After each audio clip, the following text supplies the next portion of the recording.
1 Coríntios, capítulo 10, os 5 primeiros versículos. Eu sou muito grato a Deus por nós termos essa grande oportunidade. E a palavra que Deus colocou no meu coração para esse nosso primeiro culto com o tema família. Eu estava meditando já há mais de um mês, desde quando a gente comentou que a gente faria assim agora esses trabalhos. E eu estava meditando nessa palavra e eu me deparei com uma situação de que tem muita gente que passa a vida dentro da igreja, mas não muda. Tem muita gente que passa, a sua vida é uma rotina, e ela vem à igreja, e não muda. E no Brasil, tinha um conhecido meu, da nossa igreja, que todo culto, era uma festa para aquele irmão. Às vezes o culto tinha 2 pessoas, e ele saía numa alegria do culto, que ele falava assim, ele tinha a voz fina, muito fina, a voz dele já era um senhor com a voz muito fina. Daniel, o culto foi uma benção, não foi? E eu falava, foi? Mas aí dentro de mim eu ficava, tinha 2 pessoas. Não, foi uma benção, não foi, meu irmão? Foi muita benção. Ele falava bem fino assim. E aí aquilo chamou a atenção, não só minha, mas também dos meus pais. Porque eu falava assim, nosso irmão assim, toda vez, o culto foi uma benção. Às vezes o culto estava todo mundo desligado, uma confusão no culto, e ele falava, o culto foi uma benção, né, meu irmão? Porque para ele fazia a diferença. Ele não ia para o culto como um encontro social. Ele ia literalmente cultuar. E todo culto, ele sentia uma diferença. E aí eu estava lendo essa passagem. E para a gente poder entrar no nosso tema, eu quero antes começar com essa passagem. Que diz, ora, irmãos, isso é o apóstolo Paulo, ele está falando assim, ó. Ora, irmãos, não quero que ignoreis. Vamos parar aqui. Veja que o apóstolo Paulo, ele começa o capítulo 10 com uma advertência muito forte. É como se o apóstolo Paulo estivesse aqui hoje fazendo assim. Ei! Presta atenção. Eu vou falar uma coisa para vocês e eu não quero que vocês passem despercebidos pelo que eu vou falar. Ei! Acorda. Ele está falando aqui. Não quero que ignoreis. Preste atenção. Não banalize o que eu vou falar agora. Isso é o apóstolo Paulo falando. Não banalize o que eu vou falar agora. Não achem que é só mais uma coisa que eu vou falar agora. E aí ele continua. Que nossos pais estiveram todos, guarda essa palavra, todos debaixo da nuvem. E quem? Leia comigo. Todos. Fale com pressão. Fale comigo. Todos passaram pelo mar. E foram batizados em Moisés, na nuvem e no mar. E todos comeram de um mesmo manjar espiritual. E beberam todos da mesma bebida espiritual. Porque bebiam da pedra espiritual que os seguia. E a pedra era Cristo. Aí ele vem e fala uma coisa triste. Mas, porém, todavia, em todo caso, Deus não se agradou da maior parte deles, pelo que foram prostrados no deserto. Quem viu a nuvem? Todos. Quem bebeu da água que saiu da rocha? Todos. Quem comeu do maná? Todos. Todos. Quem atravessou o mar vermelho? Todos. Todos viram. Todos viram a nuvem cobrindo o sol. Todos viram a coluna de fogo aquecendo durante a noite. Todos beberam da água que saíram da rocha. todos comeram de um mesmo maná. Porém, Deus não se agradou da maior parte deles. Sabe o que o apóstolo Paulo está me dizendo? Que num culto como esse, onde todos vêm, todos ouvem a mesma palavra, todos ouvem o mesmo hino, todos ouvem o mesmo testemunho, mas nem todos saem daqui transformados. E aí eu pergunto, a culpa é do Evangelho? A culpa é de Deus? Sim ou não? Não. A culpa é de quem? Nossa. De todos.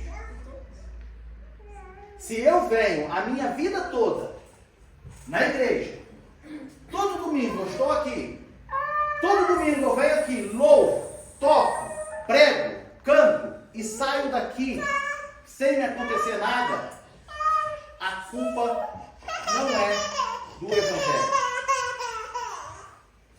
A culpa não é, se quiser pode entrar com ela, pode ficar lá dentro. A culpa não é do Evangelho. A culpa não é de quem está pregando. Sabe por quê? Porque o Evangelho transforma. O Evangelho liberta. Mas sabe o que ele precisa? Ele precisa de você para ser libertado. Sabe o que eu quero dizer com isso? Ele precisa que você queira ser libertado. Ele precisa que você queira ser transformado. Por isso que num culto como esse, muitos saem felizes e contentes, e outros saem, só foi mais um culto. Quando a Bíblia nos fala,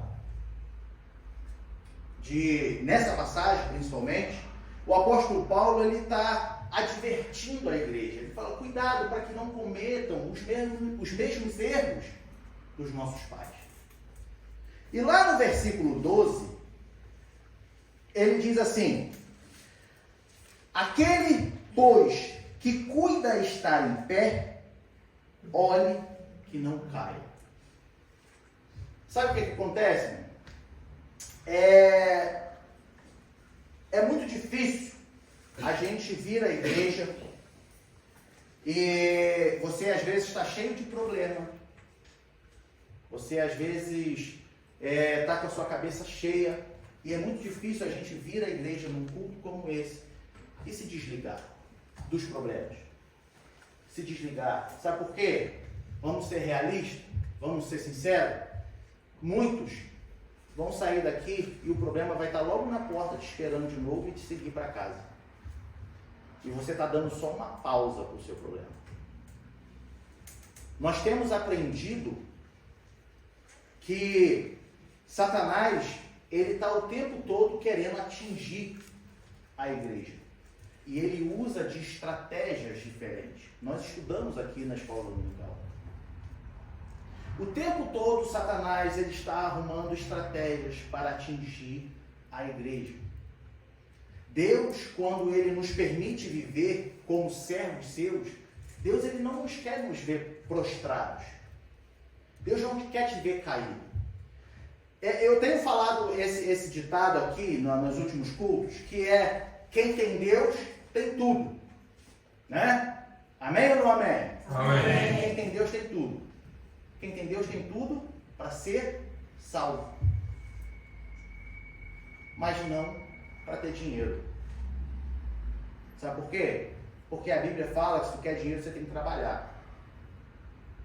A Bíblia fala. Se você quer dinheiro, você tem que trabalhar.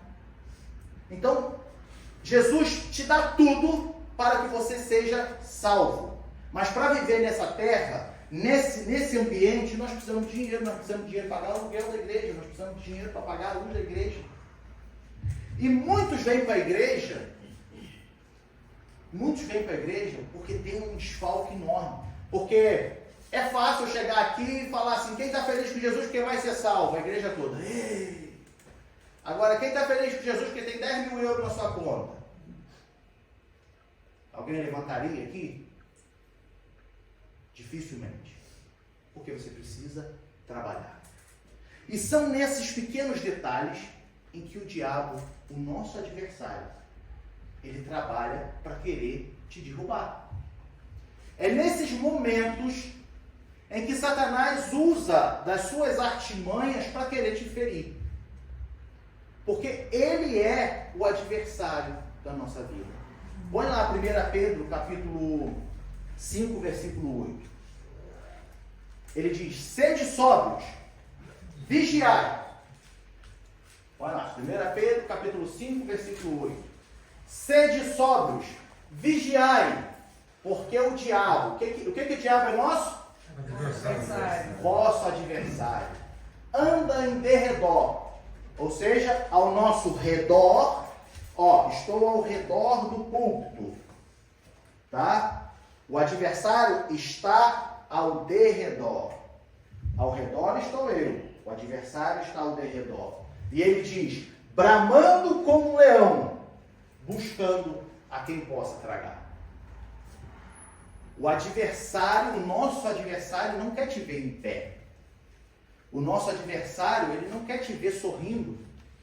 Ele não quer te ver de cabeça erguida. Ele não quer te ver aqui na frente louvando ao Senhor.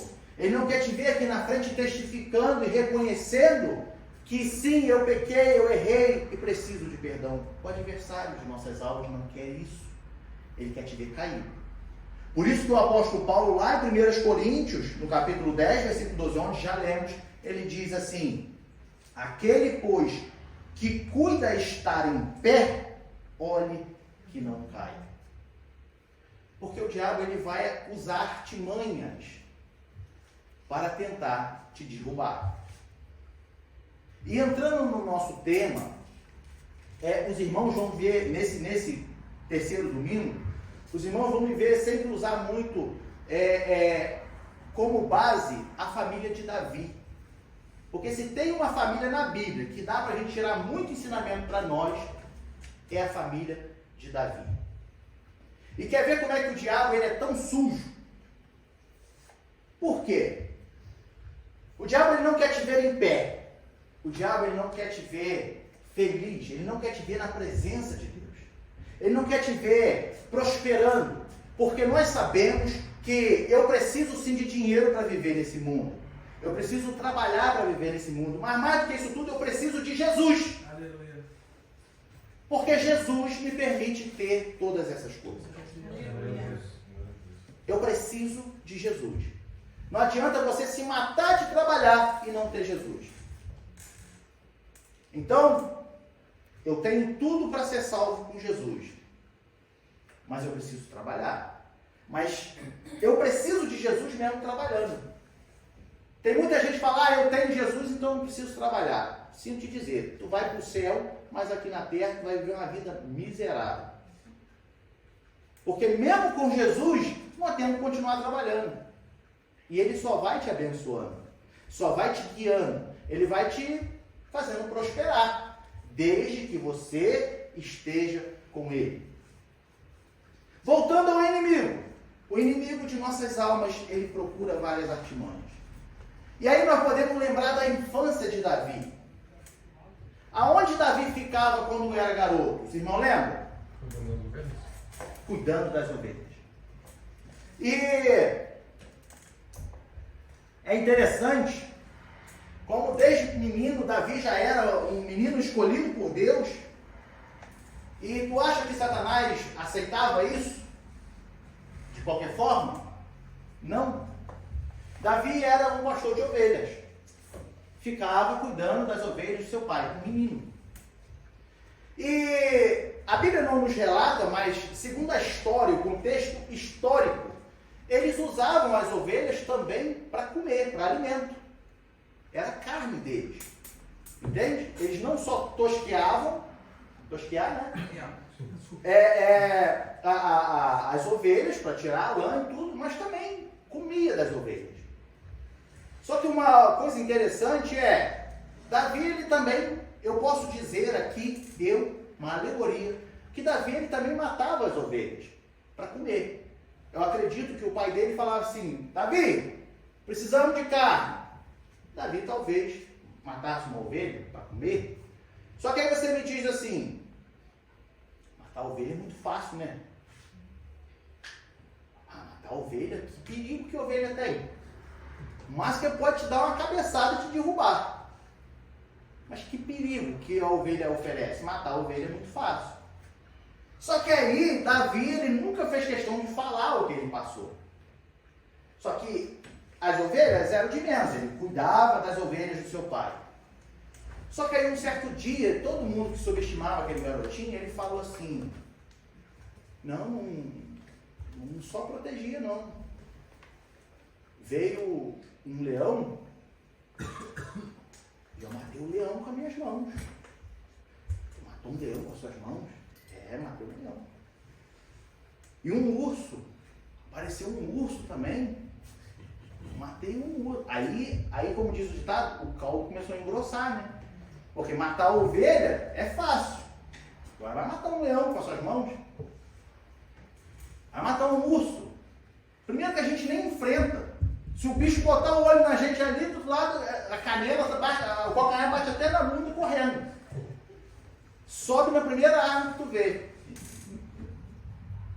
Tu não vai enfrentar um bicho desse.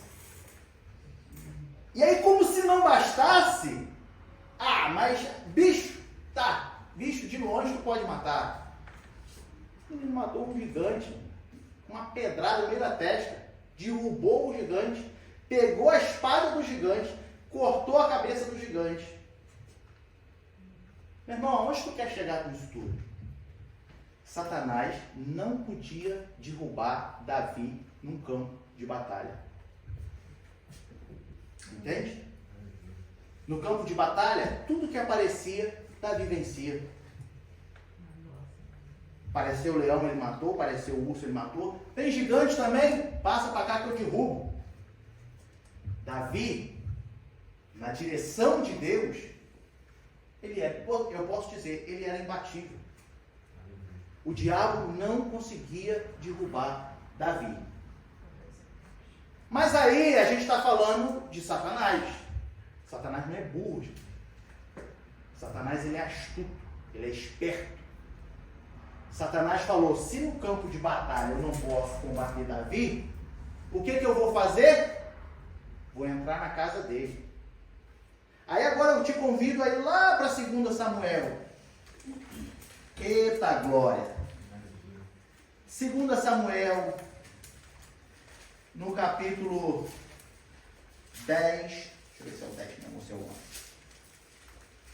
É o 11. Davi, ninguém podia derrubar Davi. O inimigo, por várias vezes, tentando derrubar Davi. E aí ele muda a estratégia. Aí olha o que o capítulo 11 de 2 Samuel nos diz. Primeiro versículo. E aconteceu que, tendo decorrido um ano, no tempo em que os reis, guardem isso, saem para a guerra, enviou Davi a Joabe e a seus servos com ele, e a todo Israel, para que destruíssem os filhos de Amon e cercassem a Rabá. Porém, Davi ficou em Jerusalém. Porém, Davi ficou aonde? Jerusalém. Jerusalém era o quê? A casa dele. E aonde que era para Davi estar? Na batalha. Ele era para estar no campo de batalha. E aonde Davi ficou? O grande erro da vida de Davi. Só que a astúcia de Satanás. Satanás no campo de batalha não podia enfrentar Davi. Então ele falou, eu vou entrar lá na casa dele. Sabe o que a gente aprende? Que quando eu estou no campo de batalha, na direção de Deus, o inimigo não pode contra a minha vida. Só que ele não vai poder contra a minha vida num campo de batalha. Se eu estou na luta todos os dias, na direção do nosso Deus, sendo guiado, orientado. Mas não se esqueça da sua retaguarda. Porque ele vai querer entrar lá, aonde você menos espera. E aí a Bíblia vem nos dizer, no decorrer dos versículos, os irmãos já conhecem, que Davi está em casa, enquanto isso os outros estão lá se matando, né? Ele mandou Joabe, pegou e falou, vai para a guerra, vai guerrear, eu vou ficar em casa. Aí a Bíblia vem nos dizer que Davi ele sai do terraço E aí lá no terraço, ele olha e fala assim, nossa, que isso? Que espetáculo, hein? Igual o presbítero Diego falou aqui de manhã da Lamborghini, da Bugatti com a mulher, né? Ele olha e que espetáculo. Sabe por que era o espetáculo? Porque a Bíblia diz assim, olha, no versículo 2, e aconteceu a hora da tarde que Davi se levantou do seu leito e andava passeando no terraço da casa real. E viu do terraço uma mulher que se estava lavando. E essa mulher era feia? Não. Esta mulher era muito formosa à vista. Mulher feia não vai chamar a atenção de Davi. Não era qualquer mulher, era uma mulher linda. Davi pega Betseba, traz ela para casa, vai lá, se deita com Betseba, depois pega o seu marido, Urias, manda para a guerra, porque ele viu a bobeira que ele fez. Nisso ele pecou. Ele caiu. Satanás agora tinha armado um ninho dentro da casa de Davi. E a gente vê que a partir desse momento em diante, a casa de Davi nunca mais foi a mesma. A espada não se apartou mais da casa de Davi. A família de Davi, o homem segundo o coração de Deus. Mas a sua casa agora, ele não tinha mais controle. Nos próximos cultos nós vamos falar mais sobre os detalhes da casa de Davi. Mas hoje, eu quero enfatizar só nessa parte. Davi pega Betseba, se deita com ela, pega o seu marido, manda para a guerra para ele morrer, só para encobrir o seu erro. Sabe o que me chama a atenção? Vamos ali no capítulo 12, rapidinho. 2 Samuel, capítulo 12. Só que Deus não está dormindo. Deus não está dormindo. E aí ele fala assim, e o Senhor enviou Natã a Davi. E entrando ele a Davi, ou seja, entrando Natã a Davi, disse-lhe, olha o que ele diz. Havia numa cidade 2 homens, um rico e o outro pobre. O rico tinha muitíssimas ovelhas e vacas, mas o pobre não tinha coisa nenhuma, senão uma pequena cordeira que comprara e criara, e ela havia crescido com ele e com seus filhos igualmente. Do seu bocado comia, e do seu copo bebia, e dormia em seu regaço, e a tinha como filha. E vindo um viajante ao homem rico, deixou este de tomar das suas ovelhas e das suas vacas, para guisar para o viajante que viera a ele, e tomou a cordeira do homem pobre, e a preparou para o homem que viera a ele. Sabe o que a gente vê nessa profecia, nessa revelação de Natã? Nós vemos a situação que aconteceu no capítulo 11. Veja bem, nessa revelação de Natã, nessa profecia, ou revelação, Natã está descrevendo o que Davi tinha acabado de fazer. E a gente vê 3 figuras nessa profecia, sendo que somente 2 figuras estavam no contexto de Davi. Ele diz, havia numa cidade 2 homens, um rico e um pobre. Nós temos Davi, rico, e Urias, pobre. O rico tinha muitíssimas ovelhas e vacas. Davi tinha muitas mulheres e concubinas. As ovelhas e vacas, na profecia, na revelação, representam as mulheres. No contexto do que aconteceu com Davi. Só que tinha um homem pobre. Quem era o homem pobre? Urias. Quantas mulheres Urias tinha? Uma mulher. A única que ele tinha. E aí a Bíblia vem nos falar de um terceiro elemento. Porém, veio o viajante. O viajante não está no contexto de Davi. Não tinha esse viajante no contexto de Davi. E esse é o ponto-chave da nossa pregação de hoje. Quem era esse viajante? Natan está falando assim: Davi, você tem pelo menos 6 mulheres. Se você for lá em 1 Crônicas, capítulo 3, e ler, você vai ver que Davi tinha pelo menos 6 mulheres e mais as concubinas. Está lá toda a genealogia. Pode ler lá. Depois, 1 Crônicas, capítulo 3.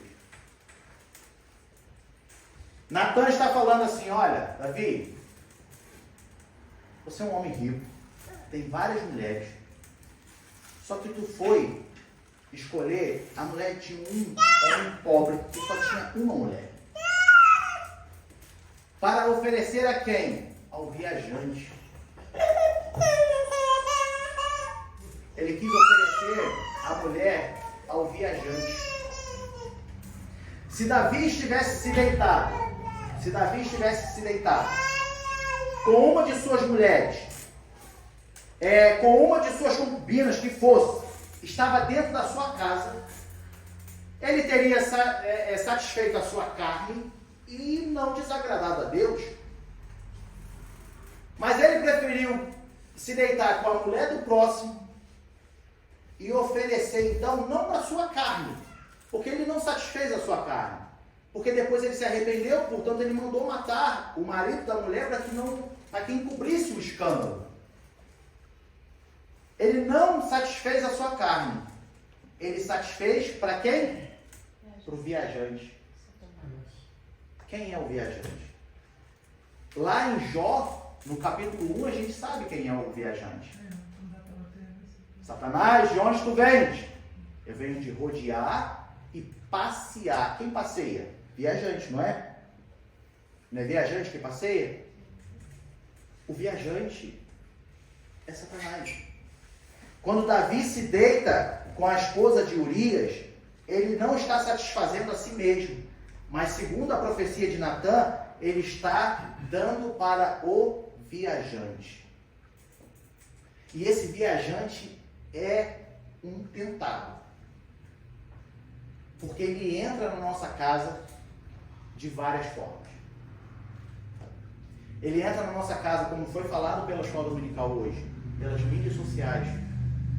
O viajante está lá, ó, o tempo todo, batendo na sua porta. O viajante está lá no quarto do seu filho. Quando ele está trancado no quarto, mexendo no celular, vendo vídeos, tu não sabe o que ele está vendo. O viajante está lá com ele. O viajante está naqueles momentos quando tu está sozinho e está roletando na rede social, e aí cai uma mulher seminua, ou cai um homem seminu, e teu coração fica assim: ai meu Deus do céu, o que é isso? O viajante está ali: ó, eu estou com fome. Não vai me preparar nada, não? Cuidado com o viajante.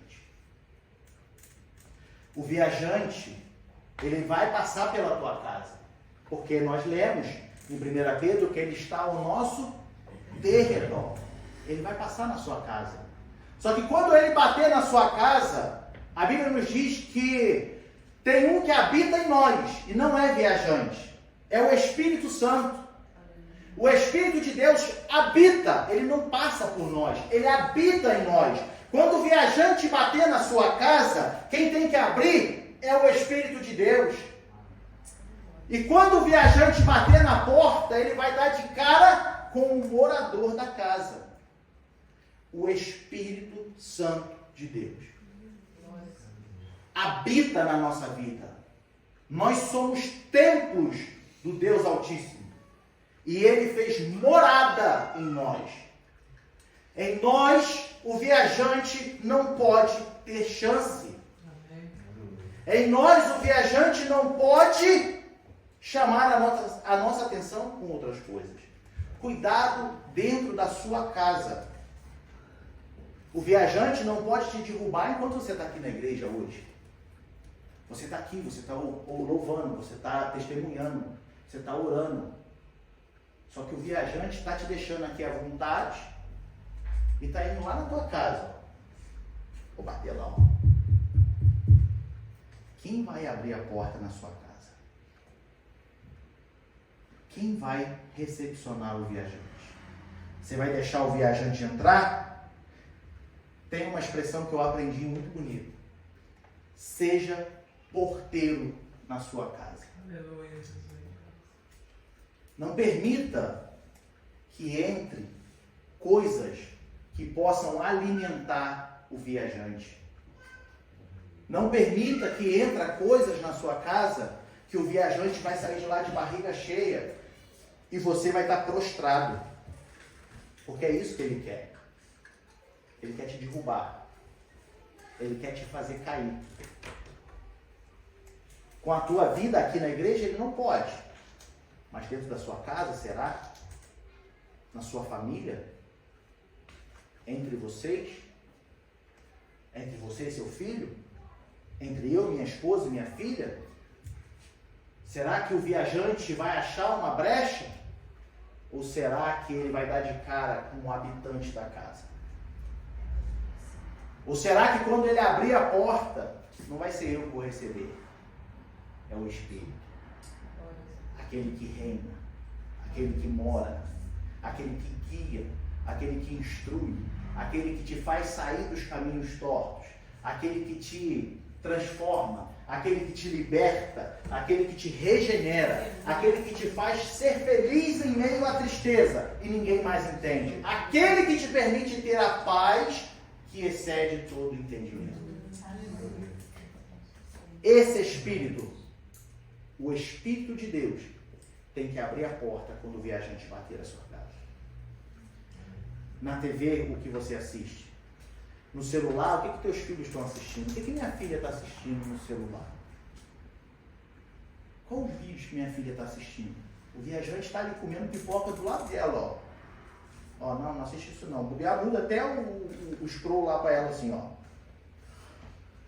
Cuidado. Seja porteiro na sua casa. Não dê lugar para o viajante. Davi errou. Foi tudo que Satanás precisava. Ele tirou Davi do campo de batalha para derrotar Davi dentro de casa. Cuidado para não cometer o mesmo erro que Davi. No campo de batalha você é um guerreiro. Você luta, você faz tudo, você enfrenta, você tem fé. Mas dentro de casa está vulnerável. Vamos ser fortes em todo momento. Vigiai em todo momento. Amém? Eu deixo essa palavra para a nossa meditação. Cuidado com o viajante. O viajante está ao seu derredor, bramando como um leão. Presta atenção nisso. Ele brama como um leão. Meu irmão, eu fico confuso, porque a Bíblia diz que ele é Deus, Jesus é o leão da tribo de Judá. E como Satanás pode bramar como um leão? Porque ele se passa por leão. Ele brama como um leão. Ele não é um leão. Eu posso bramar como um leão. Sou um leão. Não sou. Só estou bramando como um leão. Mas o leão da tribo de Judá está contigo na sua casa. Por isso, apegue-se a ele. Amém, igreja? Amém. Que Deus continue abençoando. E no terceiro domingo a gente vai dar continuidade à casa de Davi. Tem muito ensinamento para a gente aqui. Eu aprendo muito. Tá? Eu ganhei um livro, onde esse livro ele é todo baseado na casa de Davi. As referências é tudo sobre Davi. E eu falo, nossa, como que tem ensinamento numa família, para a minha vida, para a minha casa, para a minha vida espiritual. O que eu devo ou não fazer, como eu devo me comportar. Tudo baseado em Davi. E nós vamos usar muito as referências de Davi, para que a gente possa edificar o nosso lar. Amém?